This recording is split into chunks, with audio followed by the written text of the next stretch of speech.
Welcome to True Crime Threads, where real stories unravel secrets hidden in plain sight. In today's case, a Canadian groom discovers his bright, shocking past life back in India. In June 2022, a 33-year-old software engineer named Rohan Patel from Toronto, Canada, thought he had finally found the love of his life. Her name was Anya Sharma, charming, soft-spoken woman from Delhi, India. They had met through a popular matrimonial website a year earlier, and what began as polite conversations quickly turned into long, heartfelt exchanges. Despite the thousands of miles between them, their bond grew stronger with each passing week. Their families connected virtually and exchanged pleasantries, with everyone seemingly convinced that the match was destined. Anya impressed Rohan with her warmth, simplicity, and shared values. She often spoke about wanting to build a quiet life, far from the chaos of the big city she had grown up in. She said she dreamed of settling in a peaceful place, starting fresh in a country like Canada, and devoting herself to family life. Rohan, who had grown tired of the dating scene in Toronto, felt like he had finally found someone who understood him. The connection felt natural and, in many ways, fated. By late 2021, Rohan had flown to India to meet Anya and her relatives in person. Everything went smoothly. Her parents were courteous but not overly involved, citing health and work-related limitations. The engagement was quick and modest, held in a small ceremony with only a handful of guests. Anya seemed shy but happy, and Rohan returned to Canada feeling confident about his choice. After several months of long-distance communication, Anya's immigration paperwork was processed, and she arrived in Canada on a spousal visa in early May 2022. Rohan welcomed her at the airport with flowers, and their reunion was emotional. Within weeks, their traditional Hindu wedding was organized at a banquet hall in Toronto. It was a vibrant celebration, attended by Rohan's friends, co-workers, and extended family. Anya wore a deep red lehenga and smiled for photos, while Rohan beamed with pride. To everyone present, they looked like the picture of happiness. Life after the wedding moved quickly. Anya settled into their apartment and took on household responsibilities with ease. She appeared to embrace her new life fully, adjusting to Canadian routines and even helping Rohan's parents with small chores when they visited. She was quiet, polite, and eager to make a good impression. Guests praised her for being well-raised and mature beyond her years. Rohan couldn't have been more pleased. Behind the scenes, however, there were subtle signs that something wasn't quite right. Anya avoided discussing her past in detail. When Rohan asked about her childhood or college days, she gave vague answers. She mentioned losing touch with many friends and rarely communicated with anyone from back home. She claimed her relationship with her family was distant due to some personal disputes. Rohan chose to respect her boundaries and didn't press further, assuming she would open up when ready. Still, there was no visible reason to suspect anything alarming. Anya's demeanor was calm and cooperative. She never raised her voice or caused trouble. For Rohan, everything felt stable, most perfect. He had no idea that behind the smiles and traditions of their wedding lay a secret that would soon tear their new life apart. Anya adapted quickly to life in Canada. Within a few weeks of settling into Rohan's apartment in downtown Toronto, she had established a routine that impressed everyone around her. She woke up early, cooked traditional Indian meals, and kept the home spotless. She learned how to navigate the local transit system and started exploring nearby grocery stores, libraries, and community centers. Rohan, who had expected a long adjustment period, was pleasantly surprised. It seemed as if Anya was truly committed to making this new chapter work. She also enrolled in a short English improvement course offered at a nearby adult learning center. While her English was already decent, she said she wanted to feel more confident in conversations and better understand Canadian culture. Her effort earned her praise from Rohan's friends and co-workers, some of whom met her during casual get-togethers. She was polite and soft-spoken, often choosing to listen more than speak. People found her reserved but respectful. Some even said she reminded them of women from another era, quiet, dignified, and focused on family life. To Rowan's friends, she appeared to be the ideal partner. She didn't complain about the cold weather or about leaving her old life behind. She never expressed dissatisfaction or argued with Rowan. She encouraged him to focus on his work and often packed lunch for him, slipping in small handwritten notes. Rowan felt like he had found someone who truly valued the same things he did: stability, commitment, and mutual respect.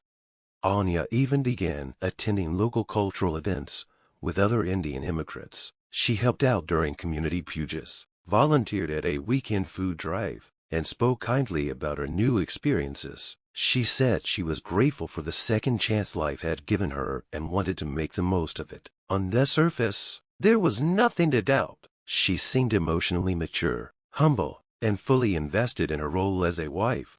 But there were small, subtle inconsistencies that slowly began to catch Rowan's attention. Anya avoided talking on the phone with anyone from India when he was around. She said time zone differences made it hard to stay in touch, and that she wasn't very close to anyone back home. She rarely posted on social media and declined to share wedding photos online. When Rowan suggested sharing a picture of them as a couple, she gently refused, saying she wasn't comfortable with public exposure. He found it strange, but respected her preferences.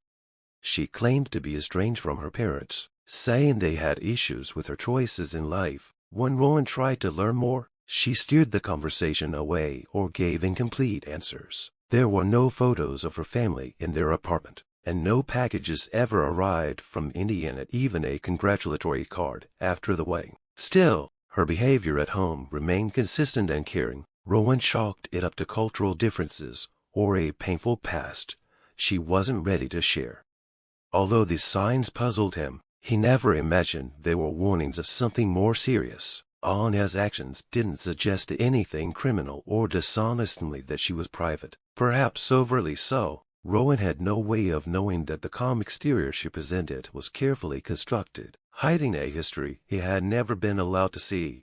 The letter came in a plain white envelope, tucked between utility bills and flyers in Rowan's mailbox. There was no return address, no sender's name, just his full name and home address typed neatly on the front. Curious, he opened it without much thought, expecting it to be another marketing letter, or maybe some misplaced official document. But what he found inside instantly changed everything he believed about his new life.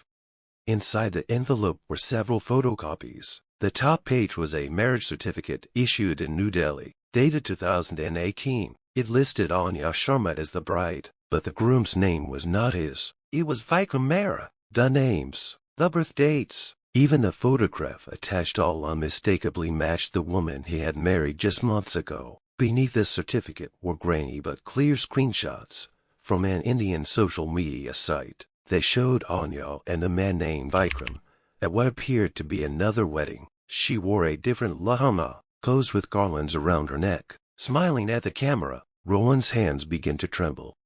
At first, he thought it had to be a mistake. Maybe it was someone who looked like Anya. Maybe the documents were forged, or it was some cruel trick. But as he examined the papers more closely, he couldn't deny the truth. The face in the photos was hers. The details matched exactly. Even the signature on the certificate looked identical to the one on their own marriage documents. Rowan didn't know what to think. His mind raced through possible explanations. Was she divorced? Why hadn't she ever mentioned this? Why had she hidden something so significant? He remembered all the times he had asked about her past, how she'd avoided the topic or brushed it aside. What had seemed like shyness or trauma now felt like deception.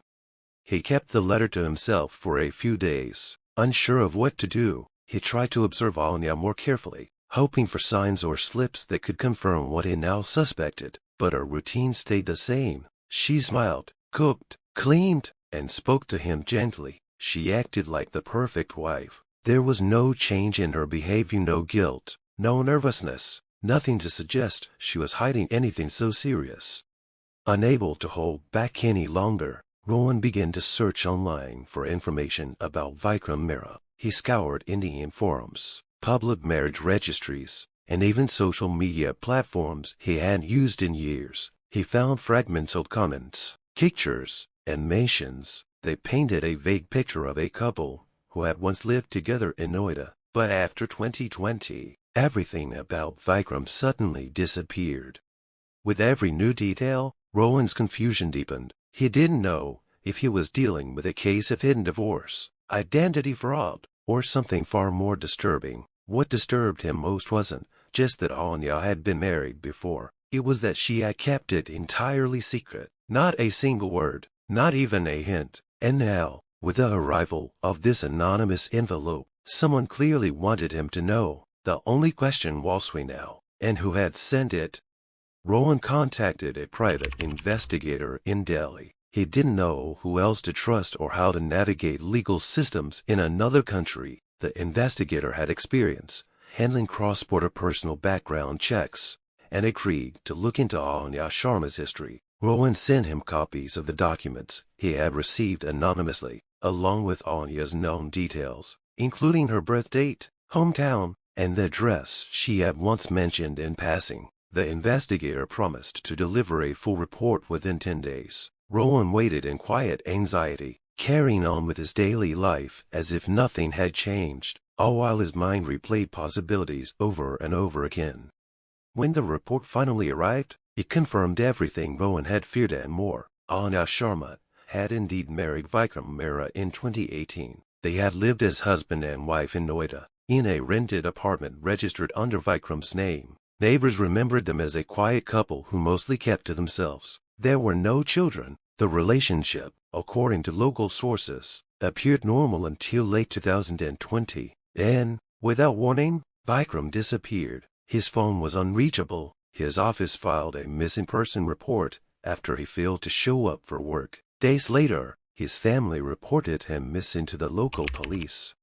The most chilling part of the report was what followed. After Vikram's disappearance, Anya had remained in the apartment for a few weeks. Then she told the landlord she was moving out due to family issues and vanished. Her phone number was deactivated, her social media accounts wiped clean, and no forwarding address was provided. Vikram's family grew suspicious. They claimed Anya had refused to cooperate with police when questioned and had shown little concern about his disappearance. Eventually, the case went cold due to lack of evidence.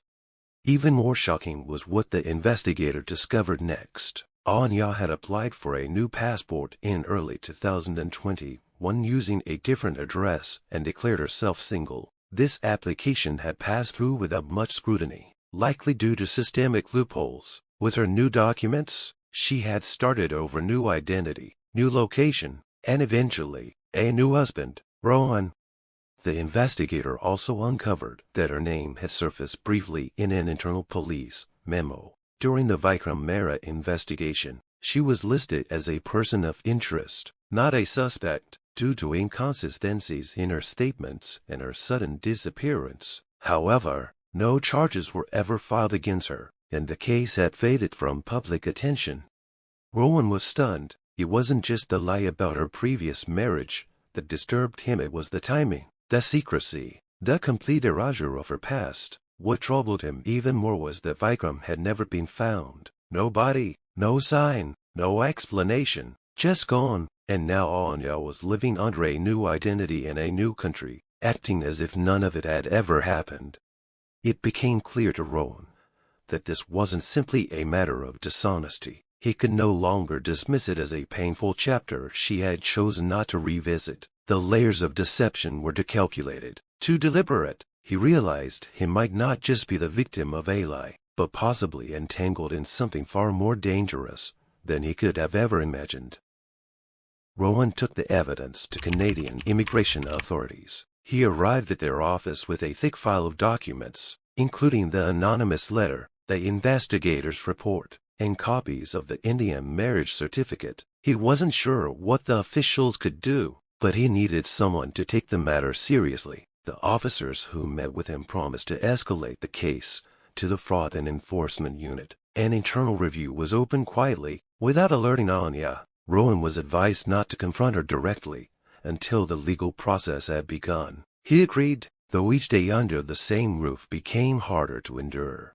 Meanwhile, the Canadian authorities reached out to their counterparts In India through formal diplomatic channels, the request included verification of Anya's past, her previous marital status, and any active or unresolved investigations involving her name. It took weeks for the Indian police to respond, but when they did, it set a chain of events in motion. The Vikram Mehra file was officially reopened, and new attention was given to Anya's sudden disappearance following her first husband's vanishing.